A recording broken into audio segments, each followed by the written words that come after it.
तो इस बार आप एएसआई बन ही जाएंगे, लेकिन प्रमोशन मिल गया किसी और। अरे भाई, जब हम पुलिस में भर्ती हुए थे ना, तभी हमको पता चल गया था ये पुलिस की नौकरी मतलब थैंकलेस काम है। हम ऐसा नहीं सोचते हैं। ये एसआई बनने में जो है रिपोर्ट लिखने का झंझट है। हमारे लिए फील्ड का काम अच्छा है। फील्ड में जाना, लोगों की मदद करना, और उसके बाद ना हम शांति से रिटायर होना चाहते हैं और अपनी बीवी के साथ चैन की जिंदगी काटना चाहते हैं। अरे भाभी जी, बहुत लंबी उम्र है आपकी। अभी कमलेश जी आप ही के बारे में बात कर रहे थे। अच्छा, ये लीजिए आपका टिफिन। इधर रख दो। हाँ, और अंदर रख दो। काहे के लिए परेशान होती हो रोज रोज? हैं, सुबह दे दिया करो ना हमको। सुबह सुबह हम जो टिफिन देते थे आपको, वो तो आप कभी खाते ही नहीं थे। कहते थे कि ठंडा खाया नहीं जाता, इसलिए गर्मा गर्म लेके आते हैं। तुमको भी रोज काम पे जाना होता है, इतना लंबा आती हो, थक जाती होगी। अरे चिंता मत करो, हम आपसे बहुत जवान हैं। मतलब हम बूढ़े हैं? नहीं, हमने कब कहा कि आप बूढ़े हो गए हो। आप तो हमारे गब्बर है।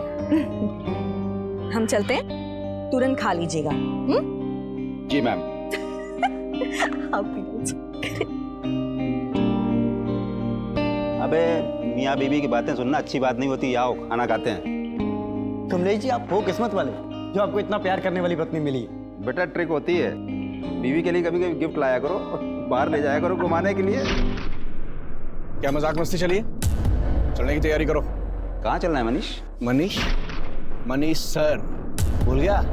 प्रमोशन हो गया है मेरा। जी सर। देख क्या रहे हो, मर्डर केस है। चलो। और चलो चलो चलो।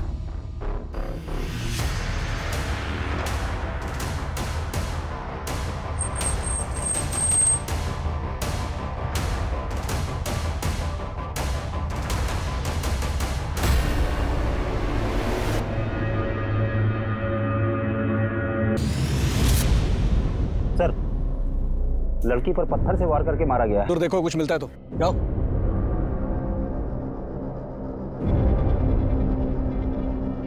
लगता है सर रेप भी हुआ है। वो तो पता चल ही रहा है, कपड़े फटे हुए हैं इसके। जी सर, मैं इधर देखता हूँ कुछ। और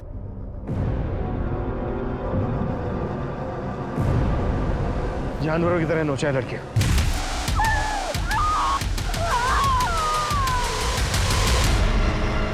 बहुत ही ब्रूटल मर्डर। लड़की गहरी रंजिश रही होगी लड़की के साथ। सर, आसपास कुछ भी काम का नहीं मिला है सर। सर जारी रखो और लड़की की पहचान जल्द से जल्द करने की कोशिश करो। सबके काम में डिसाइड करूं या फिर आपस में डिवाइड कर लोगे? हो जाएगा सर। गुड। और ये अपनी पर्सनल गर्ज ना साइड में रखो, क्राइम की संजीदगी को समझो। ओके? वो लाश मिले 12 घंटे हो चुके थे, लेकिन उसकी पहचान का कोई क्लू नहीं मिला था। ये केस ऐसे रहस्यों में दबा था जो पुलिस की नींद उड़ाने वाले थे।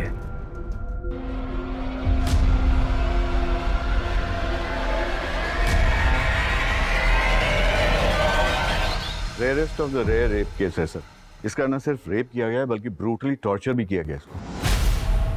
इसकी लेफ्ट हैंड की ये चारों उंगलियां फ्रैक्चर्ड, गले पर बाइट मार्क्स हैं दोनों तरफ, और वैसे ही बाइट मार्क्स उसके चेस्ट पर भी हैं। शरीर को बुरी तरह से नोचा खरोचा गया है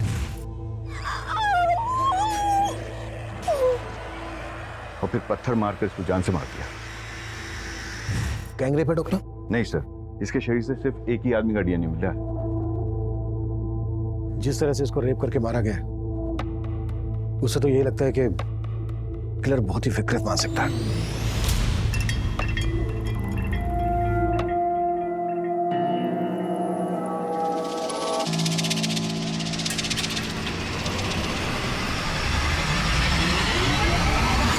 कौन है? डर गई क्या? हाँ, तुम पी के आए हो?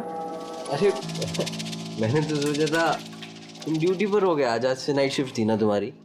मेरे पीछे अय्याशी करने से बाज नहीं आते तुम। तो तुम यही चेक करने के लिए आज रात ऑफिस ही नहीं गई? हाँ, मुझे तुम्हारी तरह जासूसी करने का कोई शौक नहीं है। हाँ, अरे नाराज हो? बोला ना, पीने के बाद मुझे छुआ मत करो।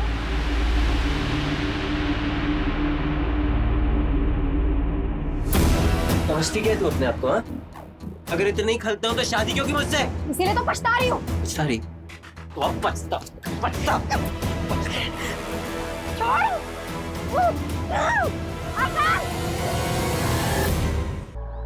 विक्रांत, क्या बात है? बड़ी फुर्सत में बैठे हो, कोई काम नहीं है क्या? रितु चाची, आप तो हमारे काम की हालत जानती है। प्रॉपर्टी में इतनी मंदी चल रही है कि सेल्स परचेस कुछ हो ही नहीं रही। अगर ऐसे ही चलता रहा ना तो दुकान का किराया निकालना मुश्किल हो जाएगा।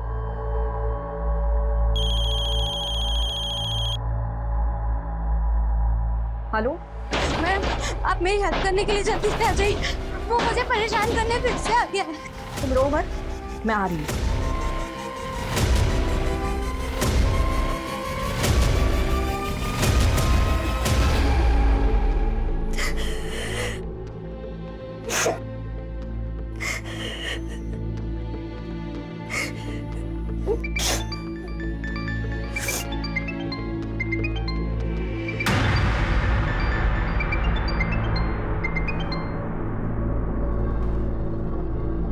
हेलो हेलो सलोनी, बोल क्यों नहीं रही हो? पैसों का इंतजाम नहीं हुआ क्या?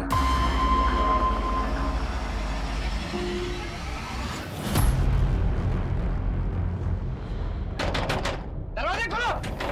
दरवाजा खोलो! विजेता, हम हैं। ऋतुजा, खोलो। बेटा, मैं आ रही हूँ। नाटक मत कर, समझी ना? अब भी तुम्हें एक घर को छोड़कर जाना पड़ेगा। अरे, ऐसा कैसे घर छोड़ना पड़ेगा? ये सारी गलती आपकी है। हमारी? जी। अरे ब्रोकरेज के लालच में आकर आप ऐसी किराया दर दी हमको, जिसका रेप हो चुका था। इस लड़की का रेप हुआ है तो इसमें इस बेचारी का क्या दोष? एक बात कान खोलकर सुन लीजिए, एग्रीमेंट के लॉकिंग टाइम तक आपने इसको जरा भी परेशान किया ना, अंदर करवा दूंगी। सर, मैंने केस सेक्स ऑफेंडर्स को राउंड अप किया है, सबका रिमांड चालू है, लेकिन किसी ने मुंह नहीं खोला है।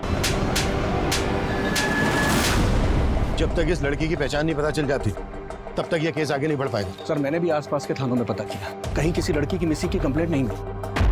तो हाथ पे हाथ रख के बैठ जाओ। नहीं सर, मैं सर्चिंग चालू है। सर, मैंने कमलेश को सुपरवाइज करने के लिए कहा, लेकिन उसने कोई अपडेट ही नहीं दिया। अगर वो अपडेट नहीं देगा तो तुम फोन करके उससे नहीं पूछोगे? नहीं सर, मैंने उसको फोन किया था, लेकिन सर उसने उठाया नहीं। हाँ कमलेश, बोलो। सर, मेघनगर के किराने वाले ने उस लड़की का फोटो आइडेंटिफाई किया है। वो लड़की उसी की दुकान से राशन खरीदती और पास में ही अपने पति के साथ किराए पर रहती। हम वहीं जा रहे हैं सर। तुरंत एड्रेस भेजो, हम भी वहीं पहुंचते हैं।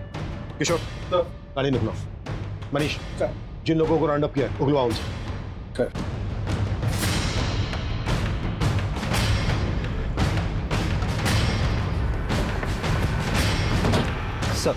सर, लड़की का नाम आरती है, अपने पति के साथ किराए पर रहती थी यहीं पर। मकान मालिक बगल में ही रहते हैं। ये सर हरिचरण, आरती के मकान मालिक। ताला खोलो। सर, चाबी नहीं है, चाबी मेरे दूसरे घर पे रखी है सर। मैंने लड़के को भेजा है, वो चाबी लेके आता ही होगा। इस लड़की आरती का हस्बैंड कहाँ है? सर, अभी तो कुछ पता नहीं, कई दिनों से यहाँ ताला लगा हुआ था। सर, साहब आए थे तो मैंने विनोद को फोन भी किया था, लेकिन उसका फोन तो बंद आ रहा है। विनोद, ये आरती के हस्बैंड का नाम है? हाँ जी सर। कब से रहते थे ये दोनों यहाँ किराए पर? ये तकरीबन 7 महीने हो गए। ये है हमारा सिटिंग एरिया और ये है हमारा घर। पसंद आया तुम्हें?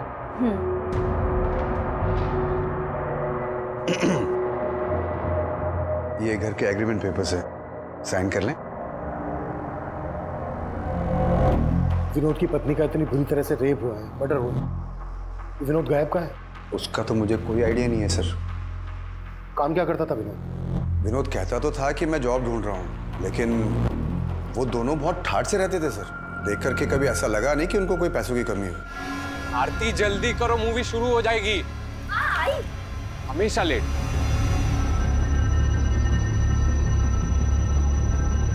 हमेशा कैब से आना जाना, कोई ना कोई फूड डिलीवरी वाला हमेशा गेट पे खड़ा दिखता था। लेकिन सर, चौथे पांचवें महीने फिर उन्होंने मेरा किराया नहीं दिया, तो मैंने साफ साफ बोल दिया मेरा मकान खाली कर दो भाई।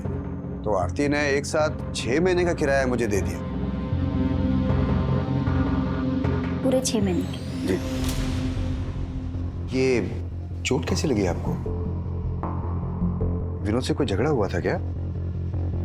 नहीं, वो सर मुझे पूरा यकीन है वो कुछ छुपा रही थी।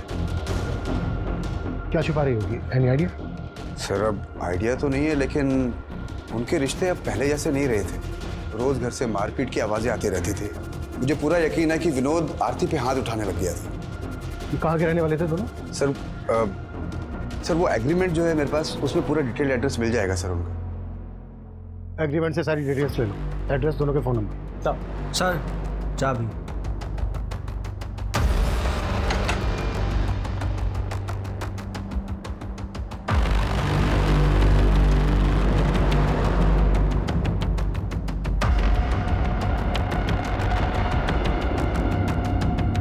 पूरे घर की तलाशी लो, कुछ भी छूटना नहीं चाहिए।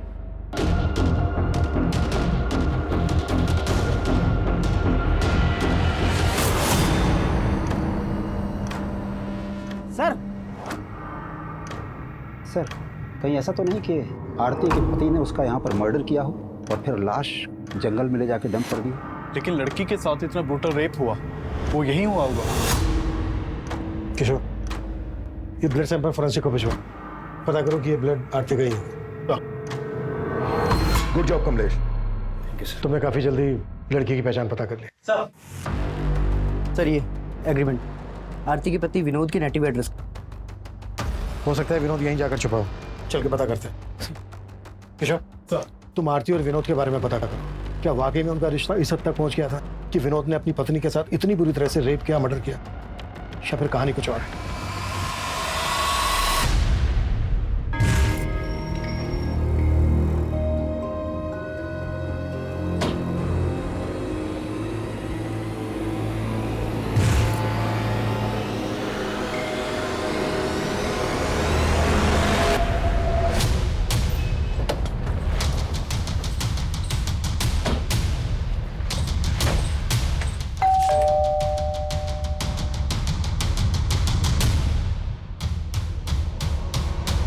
विनोद कहाँ है? हाँ विनोद, क्या लगता है तुम्हारा? वो मेरा बेटा है साहब, पर अब वो यहाँ नहीं रहता।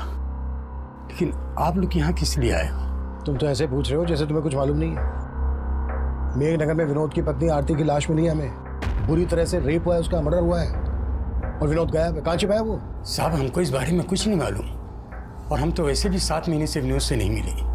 असल में विनोद और आरती भाग कर शादी किए थे, और तुम इस शादी के खिलाफ थे। कहीं ऐसा तो नहीं है किसी बात का बदला लिया आरती से? ये साहब मैं बता चुका हूँ आपको कि हम नहीं जानते कि आरती और विनोद कहाँ रहते थे। आरती के घर वाले कहाँ रहते हैं? क्या हमारी बेटी के साथ? किसने किया ये सब हमारी बेटी के साथ? उस विनोद के अलावा कौन होगा पापा? शक तो हमें भी विनोद पर ही है। आप लोगों को सच में नहीं मालूम था कि वो दोनों कहाँ रह रहे थे? क्या फिर आप लोग हमसे कुछ छुपा रहे हैं? हम आपसे क्या छुपाएंगे साहब? हम तो खुद पिछले 7 महीनों से बेटे का शक्ल देखने को तरस गए थे। उसने आरती को इतना बरगलाया था कि हमारी बेटी यहाँ से अपनी माँ के सारे गहने, रुपए, पैसे लेके उसके साथ भाग गई थी साहब। अब जब हमारी बेटी से उसका मन भर गया होगा तो उसने उसका ये हाल किया। हमें उस पर पहले से शक था साहब, वो सही आदमी नहीं था, लेकिन आरती नहीं मानी,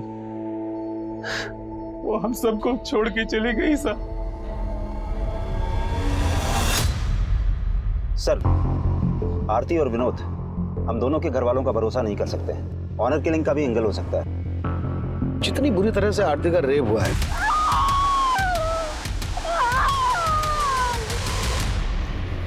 उससे लगता नहीं है कि आरती के घर वालों का हाथ होगा। हो सकता है विनोद के घर वाले इसमें इन्वॉल्व हो। फिर भी दोनों फैमिलीज की एक्टिविटीज पे नजर रखो और विनोद के घर वालों के फोन नंबर सर्विलेंस पे डाल दो। शायद विनोद अपने घर वालों से कांटेक्ट करने की कोशिश करें। Yes sir.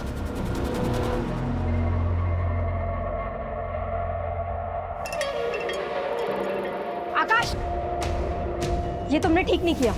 मुझसे बिना पूछे मेरी 7 लाख की एफडी तोड़वा दी।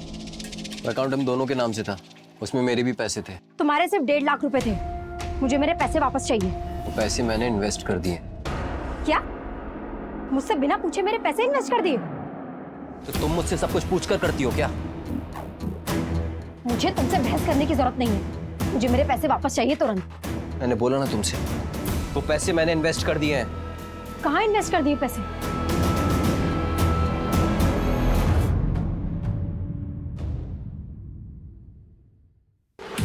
सुनो, तुम जल्दी से छुप जाओ, कहीं भी जल्दी करो, छुप जाओ।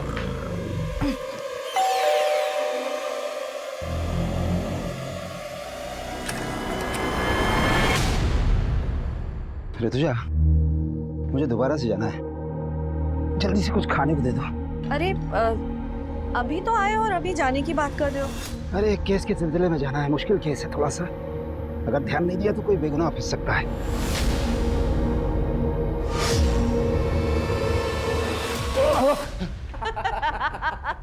देखा मम्मी, पुलिस वाले भी डरते हैं। आप डर गए ना पापा? लेकिन अचानक हॉस्टल से तू यहाँ पर कैसे आ गया? अरे पूरे 3 महीने बाद आया है और ये मंडे फिर से चला जाएगा। हाँ वो सब तो ठीक है, लेकिन तेरी पढ़ाई ठीक चल रही है ना? पापा आप तो पढ़ाई की बात मत करो ना, हम आप ही का वेट कर रहे थे। बहुत जोरों की भूख लगी है, मम्मी खाना खिलाओ ना। चलो चलो, मुझे भी जाना है।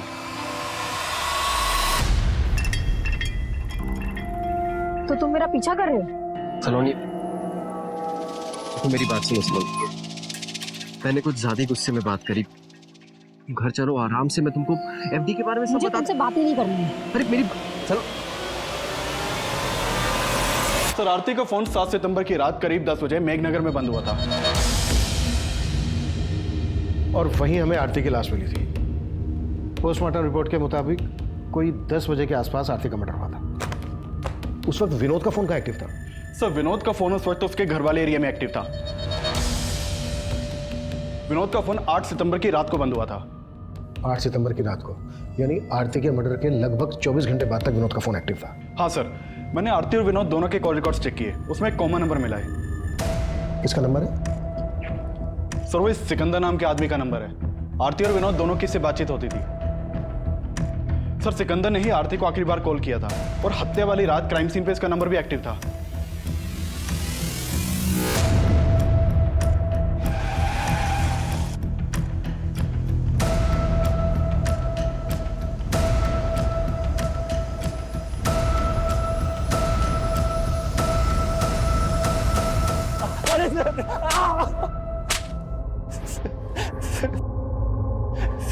सर मैं सच कह रहा हूँ, मैंने आरती के साथ कुछ नहीं किया।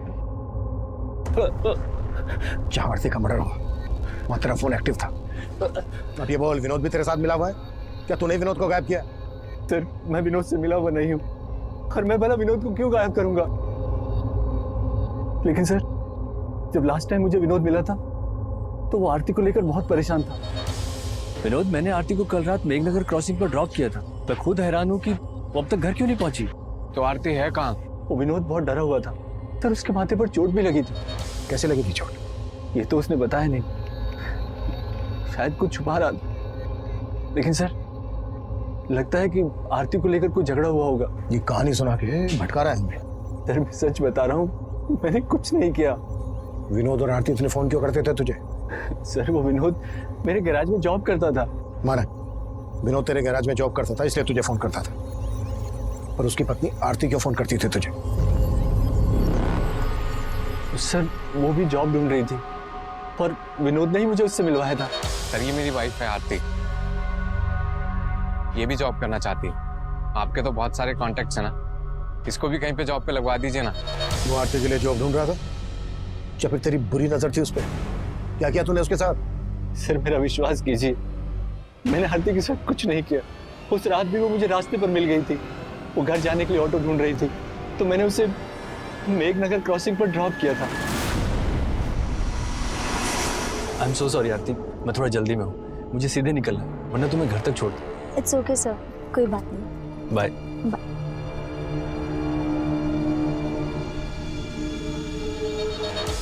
उसके बाद क्या हुआ मुझे कुछ नहीं पता सर। ये कहानी बनाना बंद कर, 5 मिनट के बाद सब अपने हाथ। साले सर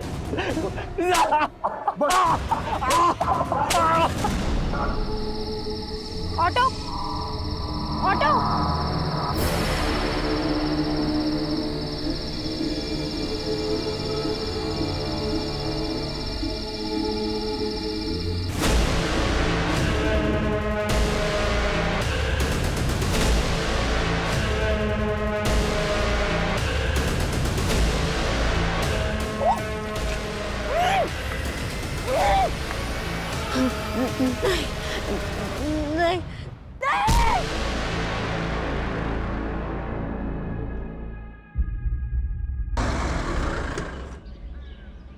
सर सिकंदर को बहुत तोड़ा लेकिन वो कुछ उगला नहीं। डीएनए लो और आरती की बॉडी से जो मेरे रजिस्टर डीएनए मिला मैच करो। सर विनोद पर क्या लीड है? सर उसके फादर का फोन सर्विलेंस पे, लेकिन कुछ भी सस्पिशियस नहीं मिला। हो सकता है विनोद कहाँ गायब है ये सिकंदर जानता हूँ। एक काम करो, सिकंदर को जाने दो और नजर रखो उस पर। सर मनीष सर सिकंदर बोल रहा था कि जब विनोद उसके पास आरती को पूछने आया था तो विनोद के सर पे चोट लगी। आरती के घर से जो हमें ब्लड मिला है चेक किया, आरती का ही है। सर वो कमलेश देख। सर मैं देख। बेटर। सर ब्लड की फॉरेंसिक रिपोर्ट आ गई है। आरती के घर जो खून के धब्बे मिले थे वो आरती के ब्लड ग्रुप से मैच नहीं कर रहे थे। विनोद पर क्या रिपोर्ट है? सर विनोद की तो कोई लीड नहीं मिली, लेकिन मैंने आरती के घर वालों की एक्टिविटीज चेक की। जिस दिन आरती की हत्या हुई थी उस दिन आरती के फादर और उसका भाई, इन दोनों का फोन आरती के घर वाले एरिया में एक्टिव था। यानी कि उस दिन मेघनगर आए थे और इन्होंने हमसे झूठ बोला कि इनको मालूम नहीं था आरती और विनोद कहाँ रहते। एक टीम भेजो दोनों को उठाने के लिए। सर कंट्रोल रूम से फोन आया था, जैविकपुरा में एक और लड़की की लाश मिली है।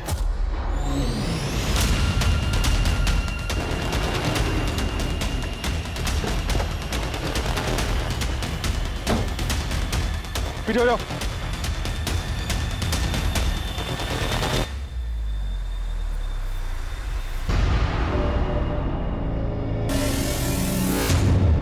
अरे सर इस लड़की की तो मिसिंग कंप्लेंट है। आकाश इसके पति ने इसकी कंप्लेंट लिखवाई थी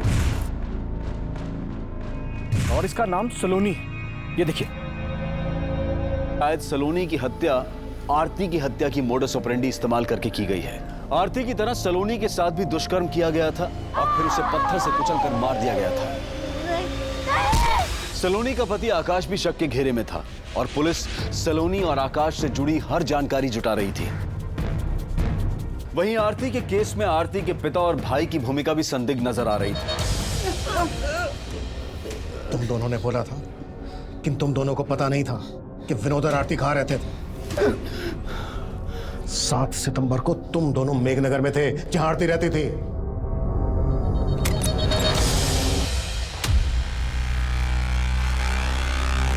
अंदर देखो। आरती, आरती। पापा अंदर भी नहीं है आरती। कहाँ है आरती? आरती नहीं है यहाँ पापा। पापा इससे जारी जोड़ेगा। मार के खत्म कर देंगे। मार देंगे। मार।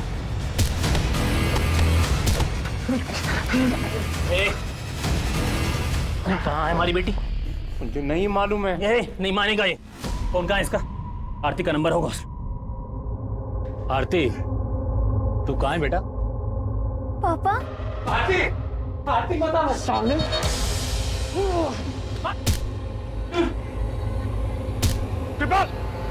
रुक जा बेटा। उसको चोट बहुत लग गई थी, हम लोग घबरा गए थे और हम दोनों वहां से चले गए थे साहब। ऐसे नहीं उगलेंगे दोनों। कटस!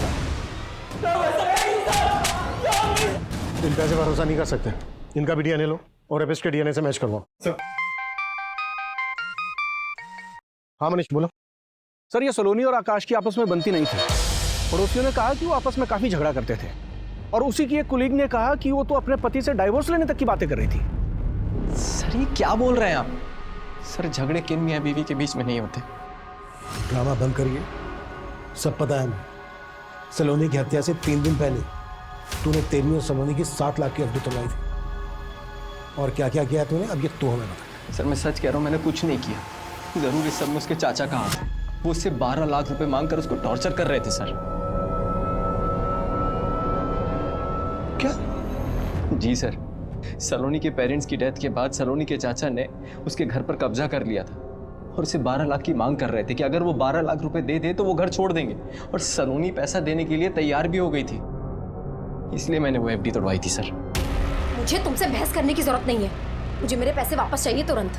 मैंने बोला ना तुमसे, वो पैसे मैंने इन्वेस्ट कर दिए हैं। देखो आकाश, प्लीज मुझे मेरे पैसे वापस कर दो। मुझे चाचा को 12 लाख रुपए का इंतजाम करके देना है। वो तुम्हारा अपना घर है, अपने घर के लिए तुम 12 लाख क्यों दोगी? वो पैसे तो मैंने बचा लिए, लेकिन बाद में मैंने चेक किया तो घर से सलोनी के गहने गायब थे।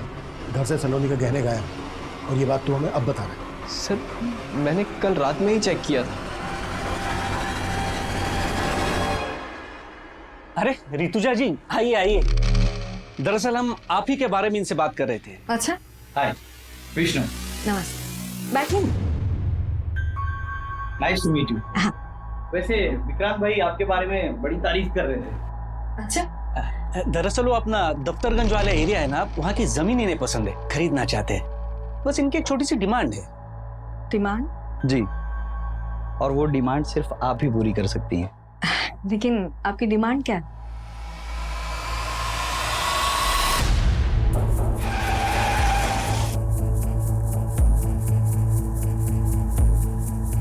सर, ये सलोनी का पति ना बकवास बातें कर रहा है। लेकिन ये घर तो सलोनी के पिता के नाम पे था ना, तो उनके मरने के बाद लीगली ये घर सलोनी का होगा। आप यहाँ क्या कर रहे हैं? मैं यहाँ क्या कर रहा हूँ? अरे हम यहाँ पे रह रहे हैं, इसका मतलब ये नहीं है कि हमने कब्जा कर लिया है। लेकिन सलोनी के ना रहने से कब्जा तो आप ही का होगा ना। सर, आपके कहने का मतलब क्या है कि हमने सलोनी का हत्या करवा दिया? ऐसा हो भी सकता है। वैसे सलोनी से 12 लाख किस बात के मांग रहे थे आप? सर, सलोनी के पिता की तबीयत हमेशा खराब रहती थी और उनकी बीमारी का सारा खर्च हमने उठाया था, और इसीलिए मैं सलोनी को बार बार फोन करके ये बताया करता था कि मेरे 12 लाख मुझे लौटा दो और ये घर का कब्जा ले लो, और वो तैयार भी थी मुझे पैसे देने के लिए। लेकिन उसका पति ना, मैं जानता हूं, वही उलूल जुलूल की बातें आप लोगों के कान में फूंक रहा है। उसका हिसाब हम कर लेंगे। आपको हमारे साथ चलना होगा, आपका भी डीएनए होना है। मेरा? सर, सलोनी का पोस्टमार्टम रिपोर्ट मैंने बहुत ही क्लोजली एग्जामिन किया है, और आरती और सलोनी के दोनों की हत्या में एक ही जैसी सिमिलैरिटीज हैं। जैसे सर पे पत्थर मार करके इनकी हत्या की गई, उसके अलावा लेफ्ट हैंड की चारों उंगलियां फ्रैक्चर्ड हैं और एक ही तरह से इनके जिस्म को नोचा गया है। और फिर ये गर्दन पर बाइट मार्क्स। डॉक्टर, सलोनी की बॉडी पे जो रेपिस्ट का डीएनए मिला है, वो डीएनए आरती की बॉडी पे मिले डीएनए से मैच करता है क्या? सर, वो तो डीएनए रिपोर्ट आने के बाद ही क्लियर हो पाएगी। और मेरा मानना है सर कि दोनों का रेपिस्ट और कातिल एक ही आदमी है। वो इसलिए क्योंकि अगर आप गौर से देखें तो इन दोनों के गर्दन पे जो ये बाइट मार्क्स हैं बिल्कुल एक जैसे हैं।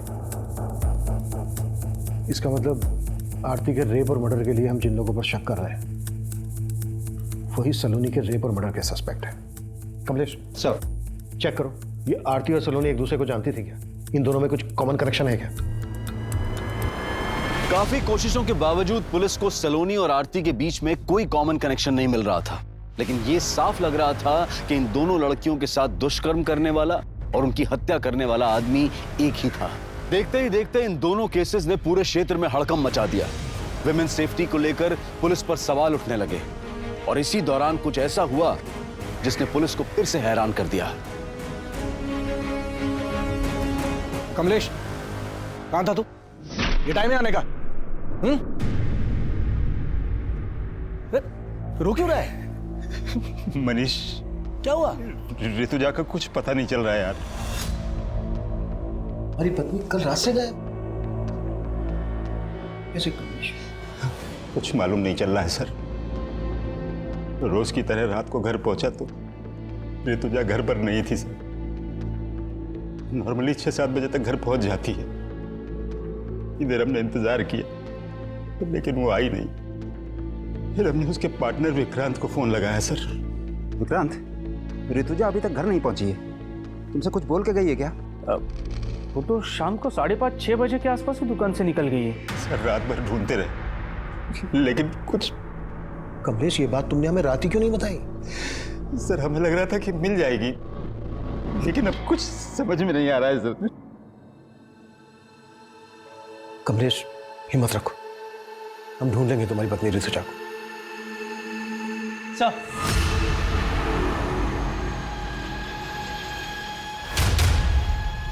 हामिद बोलो।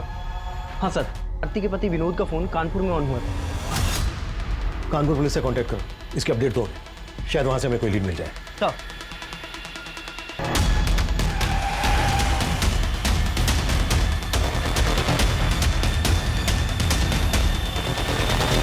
ऋतुजा जी को लेकर मैं खुद परेशान हूं सर। मुझे समझ में नहीं आ रहा कि वो कल रात घर क्यों नहीं गई। कल ऋतुजा जी कितने बजे निकली थी यहाँ से? करीब 5:30 बजे। विक्रांत, वो राजीव नगर वाला घर अगले महीने खाली हो रहा है, तो उसके लिए किराएदार ढूंढना है। हम चलते हैं, बाकी की बात सुबह करेंगे। और उन्होंने आपको बताया था कि वो कहाँ जा रही हैं? नहीं सर, बताया तो नहीं था, लेकिन मुझे तो लगा कि वो घर ही गई होंगी। आपको किसी पे शक है? शक तो नहीं है सर, लेकिन हाँ, एक बात थी जो मैं कमलेश जी को फोन पे बताना भूल गया। कैसी बात? सर, कल एक विष्णु नाम का आदमी आया था। हमारा दफ्तरगंज वाला एरिया है, वहां की जमीन खरीदनी थी उसे, लेकिन उसकी एक डिमांड थी जो ऋतुजा जी को पसंद नहीं आई। आपकी डिमांड क्या है? एक्चुअली ऋतुजा जी, वो जो जमीन है उसके एकदम पास एक छोटी सी जमीन का टुकड़ा है जहाँ पे कुछ झुग्गी झोपड़ियाँ भी हैं। मैं चाहता हूँ कि वो जमीन का टुकड़ा हमें मिले। वो जमीन उन आदिवासियों की है, आपको कैसे मिल सकती है? तो उनको कुछ पैसे दे देंगे ना, इसमें कौन सी बड़ी बात है। देखिए, हमें वो जमीन का टुकड़ा चाहिए और हम जानते हैं कि वो काम सिर्फ आप करवा सकती हैं। वैसे भी आपके पति तो... उठ जाइए, उठ जाइए और निकलिए यहाँ से। आप बदतमीजी कर रही हैं। तो क्या हाथ उठा के बात करें? ऋतुजा जी ने जिस तरह उसे भगा दिया, हो सकता है उसी ने उसका बदला लिया हो। कौन था ये आदमी? इसका कुछ नाम एड्रेस मालूम है आपको? हाँ सर, बताएं। सर, कमलेश जी की बीवी ऋतुजा का फोन कल रात हरिनगर एरिया में बंद हुआ था। कमलेश से पूछो कि हरिनगर में उसकी जान पहचान वाला कोई रहता है क्या? सर, हमने कमलेश जी से बात की है। उनका कहना है कि वहाँ उनका ऐसा कोई भी नहीं रहता जहाँ ऋतुजा जा सके। तो पूरे हरिनगर में अच्छे से पूछताछ करो। सर, एक तरफ हेड कांस्टेबल कमलेश की पत्नी ऋतुजा की तलाश की जा रही थी, तो विनोद को भी एक प्राइम सस्पेक्ट मानकर ढूंढा जा रहा था। दोनों क्राइम सीन्स के एरिया के आसपास मौजूद कई सीसीटीवी फुटेजेस को लगातार खंगाला जा रहा था। वहीं ऋतुजा के पार्टनर विक्रांत के बयान के आधार पर अब विष्णु बिष्ट को भी तलब किया गया। सर, ऋतुजा जी ने जब मना किया तो मैंने बात वहीं खत्म कर दी। बात खत्म नहीं हुई। ऋतुजा ने जलील करके निकाला था तुझे, बुरा तो लगा? सर, लगा था, लेकिन मैं वहां पे अपनी मर्जी से नहीं गया था। मुझे विक्रांत ने फोन करके बुलाया था। विक्रांत ने? जी। उन्होंने कहा था कि ऋतुजा मेरा काम करवा देगी, लेकिन उसने तो उसके मुंह के सामने ही मना कर दिया। फिर मैं वहां से चला गया। सर, हरिनगर के जंगल में कमलेश की बीवी ऋतुजा की लाश मिली है।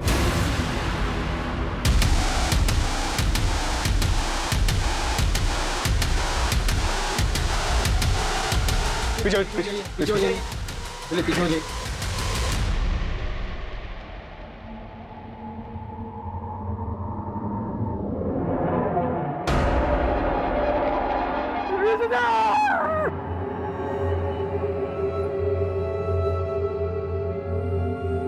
हमने कब कहा कि आप बूढ़े हो गए हो? आप तो हमारे गब्बर है। ऐसा कौन सा केस आ गया था कि आपको 10 मिनट खाने का टाइम नहीं मिला?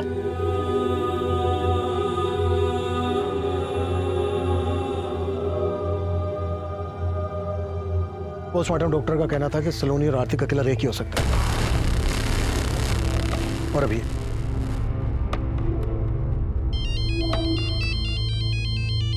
सर, हेलो, ठीक है सर, विनोद कानपुर में पकड़ा गया है।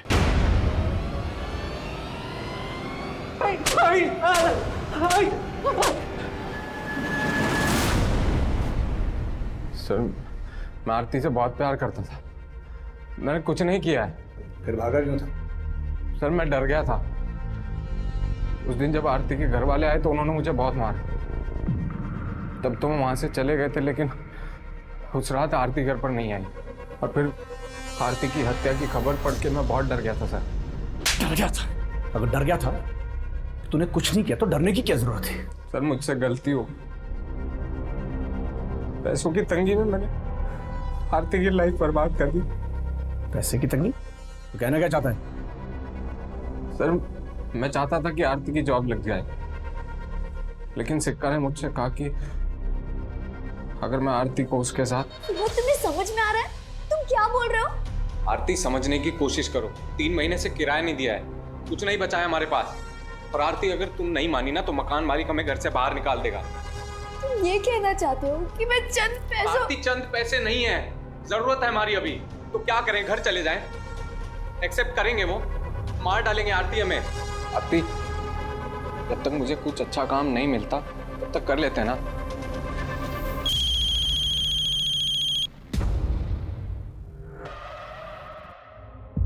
हेलो आरती, तू कहाँ है बेटा? पापा। आरती, आरती बता साले।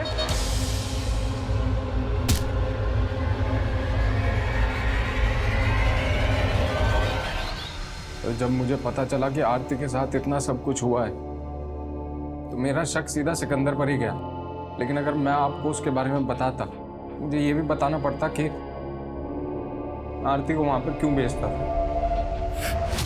अपनी बीवी से धंधा करवाता है और बोलता है भरोसा करो। तोड़ साले को।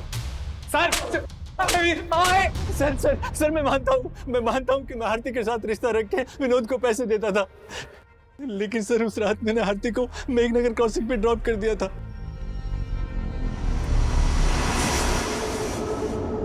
उसके बाद आरती के साथ क्या हुआ मुझे सच में कुछ नहीं मालूम सर। आरती के अलावा और किन किन लड़कियों के साथ रिश्ता है तुम्हारा? बहुत सी लड़कियों के साथ, लेकिन सर मैंने किसी को मारा नहीं। सच। ये सलोनी है, इसके साथ भी तुम्हारा रिश्ता था? नहीं सर, मैं इसे नहीं जानता। कमलेश, तुम्हें विक्रांत पर शक नहीं है? नहीं सर, ऋतुजा ने कभी विक्रांत के बारे में ऐसा कुछ बताया नहीं। विष्णु ने हमें बताया कि उसने विक्रांत के कहने पर ही दफ्तरगंज की ट्राइबल एरिया वाली जमीन खाली करवा के खरीदने की डिमांड रखी थी। हो सकता है ऋतुजा का मना करना विक्रांत को बुरा लगा हो और विक्रांत ने ही ऋतुजा का रेप और मर्डर किया हो, बाकी दोनों मर्डर्स का एमओ इस्तेमाल कर। हमारी तो कुछ समझ में नहीं आ रहा है सर।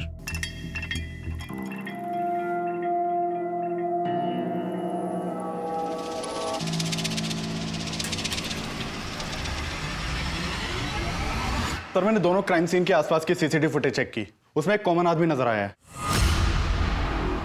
ये देखिए सर, ये आदमी मेघनगर में आरती के पीछे जाता हुआ दिख रहा है और जैविकपुरा में सलोनी के पीछे है। कौन ये आदमी? सर खबरियों से पता लगवाया मैंने, ये एक चरसी है, नशे के लिए चोरी लूट करता है, हमने इसे उठवा लिया है। सर मैंने किसी को नहीं मारा सर। सर मामूली सा चोर हूँ सर, रेप नहीं किया सर मैंने। सर मैंने कुछ नहीं किया सर। कुट्टा। सर नहीं। सर वो चरसी भी कुछ नहीं होगा। उसका वीडियो ले लो और ऋतुजा के मर्डर के दौरान कमलेश की एक एक एक्टिविटीज चेक करो। सर। किशोर, तीनों विक्टिम्स का कातिल अभी तक पकड़ा नहीं गया है। वो जल्द से जल्द हमारी गिरफ्त में होना चाहिए, इससे पहले कि वो किसी और को अपना शिकार बनाए।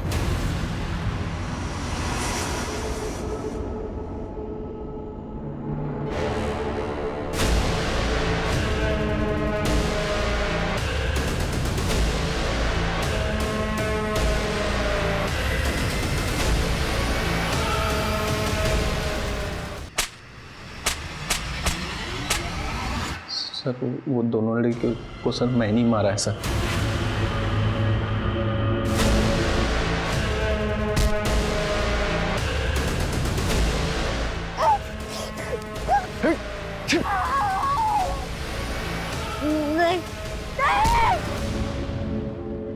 लेकिन तीसरा मर्डर मैंने नहीं किया सर। सर नशा करने के बाद मुझे पता नहीं चलता है सर मैं क्या कर रहा हूँ क्या नहीं कर रहा। कुत्ता साले।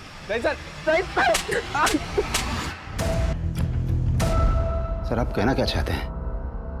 हमने वो मर्डर? हाँ यही कह रहा हूं मैं, वो मर्डर तुम ही ने किया। सर ऋतुजा हमारी बीवी थी, आप जैसा सोच रहे हैं वो गलत है। पिछले 25 सालों से पुलिस की नौकरी कर रहे हैं, आज तक वर्दी पर दाग नहीं आने दिया है। कमलेश की किताबी बातें बंद करो। तो आप भी फैक्ट रखिए ना सर। हमें फंसाने की साजिश हो रही है सर। कैसे साजिश? जो भी कहना चाह रहे हो खुल के बोलो। हम कुछ नहीं कहना चाहते सर। अगर आपको लगता है कि हम कातिल हैं तो प्रूव करके दिखाइए।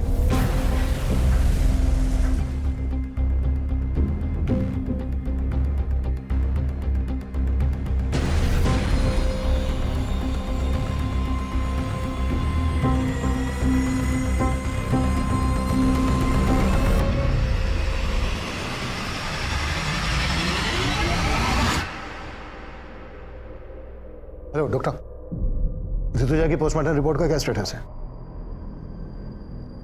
Are you sure doctor?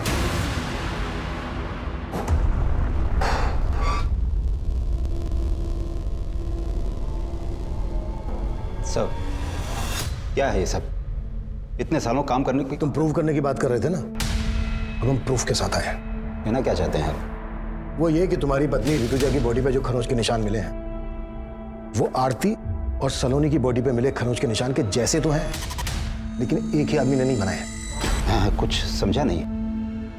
Rutuja की बॉडी पर खरोंच के निशान पर्पसली बनाए गए, वो भी तब जब वो मर चुकी थी। उसके मरने के बाद आरती और सलोनी की बॉडी पर जो खरोंच के निशान मिले हैं वो तब बने जब वो जिंदा थी। अभी बात हुई मेरी डॉक्टर से। डॉक्टर का कहना है कि ऋतुजा के गले पे जो बाइट मार्क है वो आरती और सलोनी के गले पे मिले बाइट मार्क से बिल्कुल अलग है, मतलब अलग आदमी का है। डॉक्टर ने यह भी बताया कि ऋतुजा का रेप नहीं हुआ था, जबकि आरती और सलोनी का रेप हुआ था। आरती और सलोनी के केस का एमओ ऋतुजा के मर्डर करने के लिए इस्तेमाल किया गया है। अब सवाल यह बनता है कि आरती और सलोनी के केस के एमओ की बारीकी हमारी टीम और पोस्टमार्टम डॉक्टर के अलावा किसी और को तो मालूम नहीं थी। हमने ना ही किसी अखबार में दिया, ना ही सोशल साइट पर। यह एमओ कुछ ज्यादा ही परफेक्टली इस्तेमाल किया गया, इसलिए हमें तुम पर शक हुआ। और हमने जब तुम्हारे घर पे नजर रखी तो हमें कलसी नाम की लड़की के बारे में पता चला। रिश्तेदार है ना तुम्हारी। हमने कलसी और तुम्हारे बेटे सनंद दोनों को उठवा लिया। सर, हम और सारंत एक दूसरे को बचपन से जानते हैं। हम अपनी सारी प्रॉब्लम्स हमेशा सारंत के साथ ही शेयर करते थे और हमें पता ही नहीं चला कि हम कब एक दूसरे के करीब आ गए। तुम दोनों तो कजन हो ना, फिर भी। सर, हमसे एक बार भूल हो गई थी। हमने सोचा दोबारा ऐसा नहीं करेंगे, लेकिन ऐसा नहीं हो पाया सर। मैं उस वीकेंड पे हॉस्टल से सीधा घर पे आया था और मम्मी पापा के एब्सेंस में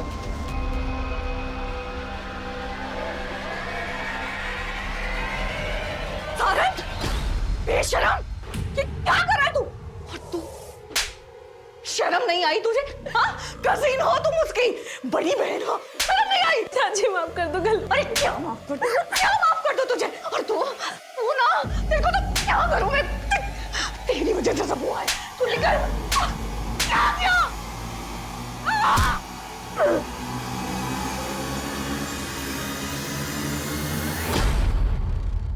हम डर गए थे सर, और पापा को बताने के अलावा हमारे पास और कोई चारा नहीं था।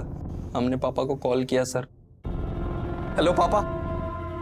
क्या हुआ मम्मी को? पापा, मम्मी। ऋतुजा, क्या हुआ है? सच सच बताओ क्या हुआ है? दोनों लोग तुम सच सच बताओ क्या हुआ है? क्या हुआ है? मुझे माफ कर दो पापा। सर, हम अपने बेटे को बचाना नहीं चाहते थे, लेकिन उसको गिड़गिड़ाते देख हमारा मन पसीज गया। सोचा कि ऋतुजा को तो खो ही चुका हूं और अब बेटे। हम मानते हैं कि हम अपने फर्ज से डगमगा गए थे सर, पर हम बेबस थे। बेबस थे साहब। आरती और सलोनी वो बेबस पीड़िताएं थीं जिनके अपनों ने कभी उनका साथ नहीं दिया। लेकिन कमलेश जिस बेबसी से लड़ रहा था, उस बेबसी में शायद कोई भी अपने फर्ज से डगमगा सकता था। लेकिन ऐसी स्थिति में जब सही और गलत का तराजू हमें ऐसे असमंजस में डाल रहा हो, तो हमारे फैसले का पलड़ा सच और सही की तरफ झुकना चाहिए। क्योंकि झूठ और गलत को जितना भी छिपाने की कोशिश की जाए, वो एक ना एक दिन सामने आ ही जाएगा। अब मैं अनूप सोनी आपसे विदा लेता हूं। फिर मुलाकात होगी क्राइम पेट्रोल सतर्क के ब्लैक हेडलाइंस अध्याय में एक और नए केस के साथ। और याद रखें, क्राइम और आपके बीच में सिर्फ इतना फर्क है कि आप कितने सतर्क हैं। सतर्क रहें, सुरक्षित रहें। जय हिंद।